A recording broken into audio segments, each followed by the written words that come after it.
সবজি সহ নিত্যপণ্যের বাজার দরের খবর জানাতে হবিগঞ্জ থেকে সরাসরি যোগ দিচ্ছেন সহকর্মী রাসেল চৌধুরী। রাসেল, হবিগঞ্জের সবজি বাজারের সবশেষ খবর জানাবেন।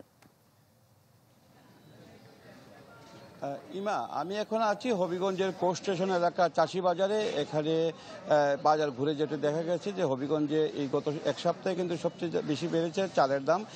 প্রতি 50 কেজি যে চালের বস্তা মোটা চাল যেটি 29, এটি ছিল 2600 টাকা, এখন 2850 থেকে 2900 টাকায় বিক্রি করা হচ্ছে।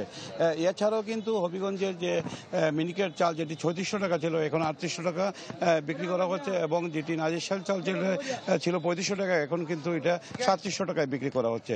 এছাড়াও দাম বেড়েছে ডিমের। এক হালি ডিম যেখানে ছিল 45 টাকা, এখানে 55 টাকা বিক্রি করা হচ্ছে মুরগির ডিমটা, এবং হাঁসের ডিম যেখানে ছিল 55 টাকা, এটা 65 টাকায় বিক্রি করা হচ্ছে।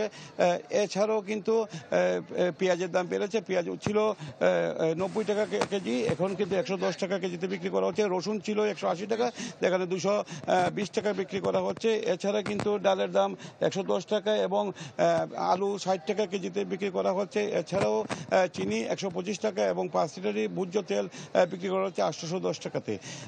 আমাদের হবিগঞ্জে বিশেষ করে মুরগির বাজারে কিছুটা কমেছে। বিশেষ করে যেটা ব্রয়লার মুরগি ছিল 155 টাকা, এখন 155 টাকায় বিক্রি করা হচ্ছে, এবং কক মুরগি 240 থেকে 250 টাকায় বিক্রি হচ্ছে, এবং দেশি মুরগি যেটি ছিল 500 টাকা, এটা 500 টাকায় বিক্রি করা হচ্ছে।